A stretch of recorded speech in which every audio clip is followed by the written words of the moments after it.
welcome to turn 10, I think this is, or yeah, there's a turn 10. We're getting to the end of the week now.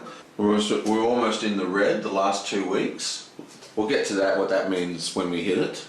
But the first thing we have to do is, we would come, because it's Floyd's turn. Floyd was coming out of the moon because he wanted to get off the moon. We were planning to break his directive that sends him back to home base, but we decided at the last minute to not break it, which is probably a bad idea because that means he has to go back to Hasborough and he forfeits his entire turn. So that was shockingly bad. Right, now it is Lewis's turn. And before he starts, Caprice is going to play a dark card on Lewis. It's a 4-shift. I heard about Sarah, take the day off. I'm fine, I'd rather have some work to keep my mind off things, replied Lewis. The captain glared at him. And I'd rather not have any of my cops on the beat while distracted by their personal problems. Take the day off. It's not a request, Lewis. Blaine grimaced. Yes, sir. Play at the start of Lewis's turn. Lewis may not follow up any leads during this turn, and Lewis draws one of your dark cards. That's a 4 light shift. 1, 2, 3, 4. And Lewis draws a dark card for Caprice, and he gets some more goodies. He gains his good baggage from playing light fight cards and gains baggage for each trauma he gains from fighting. So he's also switched over to bad mood, which means that cards cost more to be played on him. Alright, anyway, he's over here. I think what he's going to do, he's going to spend, since he's at this location, he's going to spend 1 time and a token. Yoink. And we're going to put a good baggage on his card there. And that was just this location ability. Remember, he can't follow up leads this turn. Then he's going to take his drop pod ticket. This is another thematic inconsistency. Basically, the drop pod allows you to pick yourself up and put you anywhere on the game board. It doesn't matter where you go or whatever. You just got to go to that spot on the game board. So he's going to go up here to the midway. And the reason why that's thematically inconsistent is, I mean, how does a drop pod drop you in the middle of the, the beanstalk? Anyway, the interesting thing is that there is a lead there which you can't follow up, but there's also an NPC token which comes from, I think it's this event. Yeah, no, it is this event. Yoink.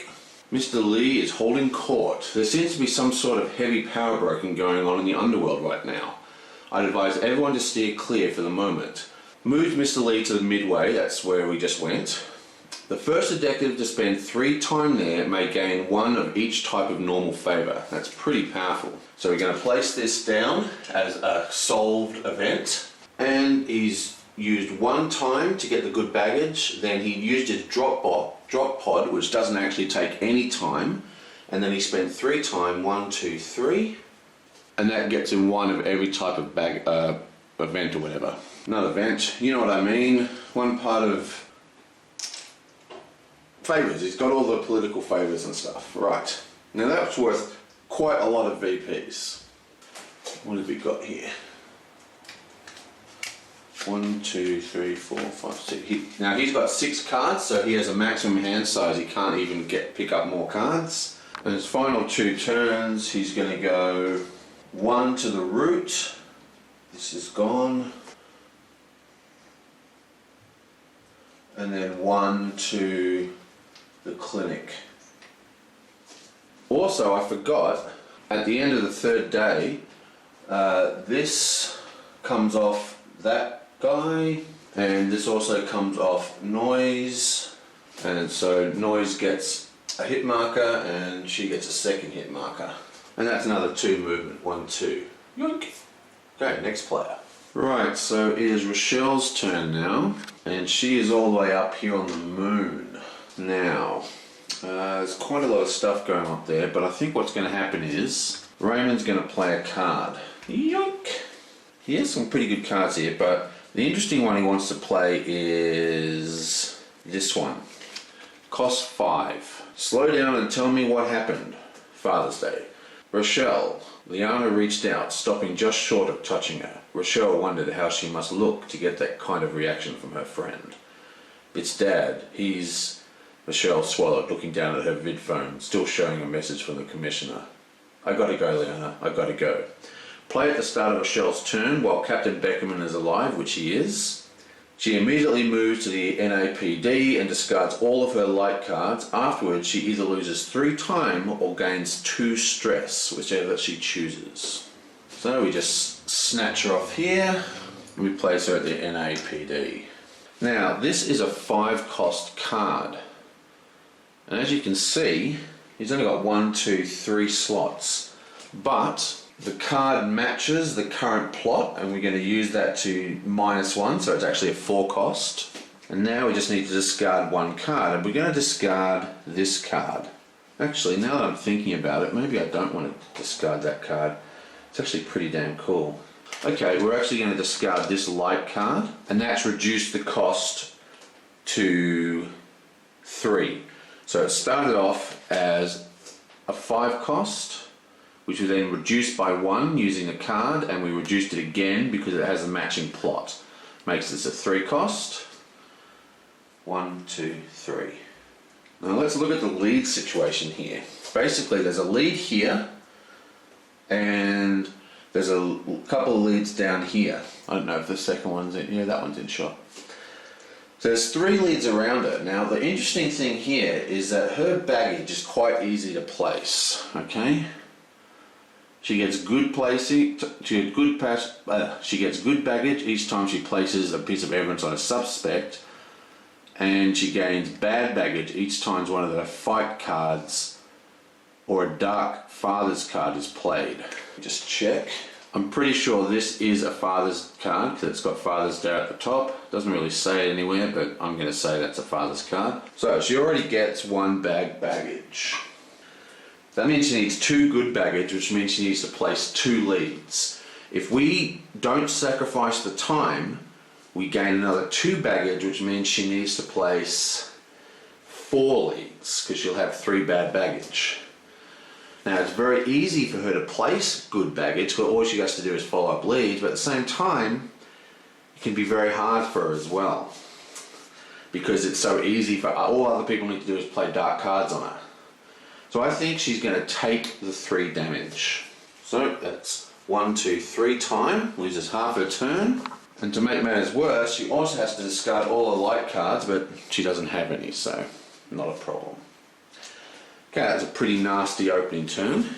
Now I think her goal now is to try and get some leads followed, but the thing is she's got the slowest card, so she's going to ignore this lead over here and go 1 into Every's electronics, and then I think from the electronics she's just going to come down here to the Hen Tesla residence. That's 2 more, 1, 2, and she follows up a lead, bam. So she follows the lead, running out of evidence here. This is coming off fingerprint data. She's going to stick this here. Because she placed the lead, she gets 1 good baggage. And that's the end of her turn as well. Very, very quick turns at the moment. Okay, so it's Raymond's turn, and he's going to go 1, 2 and follow up this lead, which Rochelle is going to place. This is coming off this sort of blue location, and she's going to place that in Esri's toy box up here, which as you can see is a ritzy location. Now every time a lead is placed in a ritzy location, Floyd gets some bad baggage. This is a very hard plot for him to resolve correctly. We might have made a bad decision choosing her. Meanwhile, this is a fingerprint lead, and it's going to get placed on good old Haas. Now we're going to move again, 1, 2, 1 and 2 to draw a lead. It's a red lead, and Rochelle's going to place this clue at the Earthrise Hotel, which is also a ritzy location. Rochelle's going to place this one all the way up in the Earthrise Hotel, giving poor old Floyd yet another horrible lead. And once again, this time it is a document evidence. I think it's getting pretty obvious that he's trying to make Huss guilty because he's putting all his evidence on Huss, and Huss already has a innocence alibi marker, so interesting. So that is 1, 2, 3, 4. And now he's going to cast a card. I owe you one, Ray, the old flame. Kate made up some story about why she needed me to use my contacts to get her the address she wanted, but I ignored it. She was lying. After all, I could tell because her lips were moving. Bitter much. Why did I do the favour for her anyhow? I couldn't say. Brain damage, probably. Play during your turn to gain 1 Kate favour, and that is a 2 cost. Takes 1 time.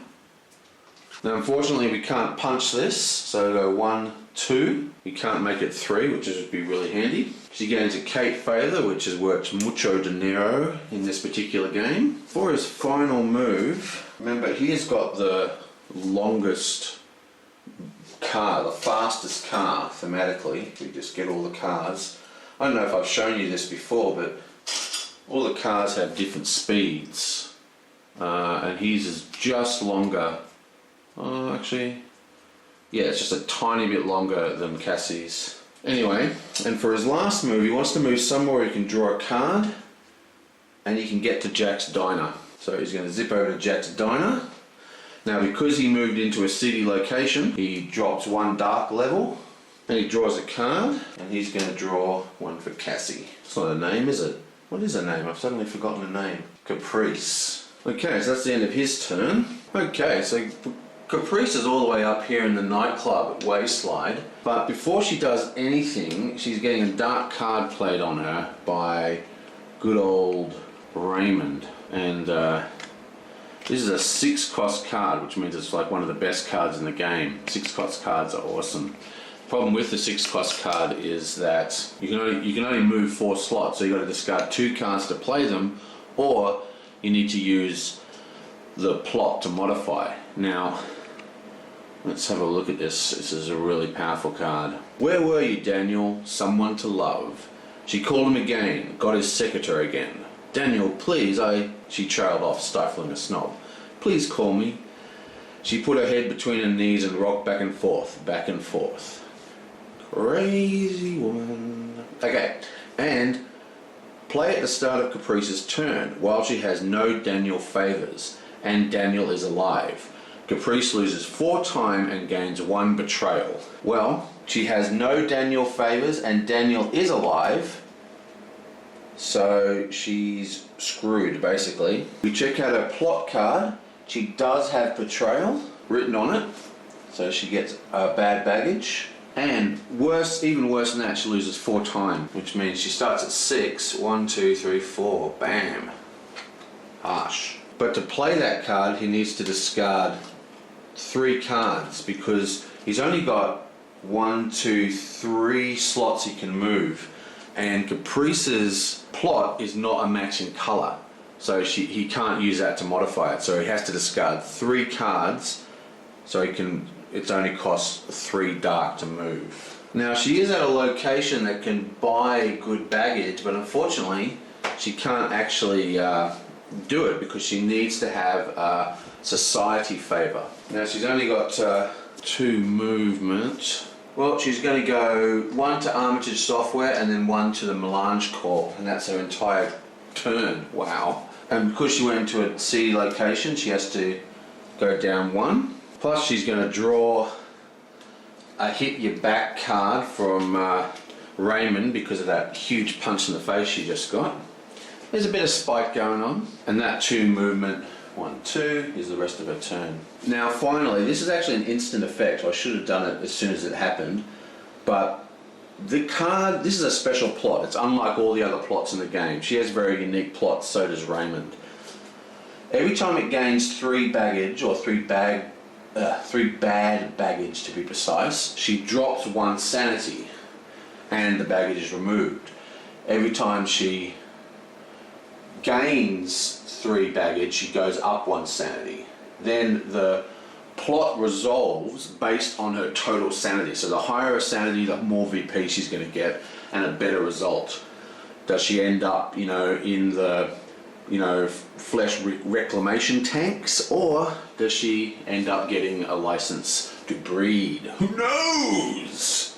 Anyway, that's the end of her turn because Raymond punched her in the chest. Okay, so now we move down, yoink, and we reveal a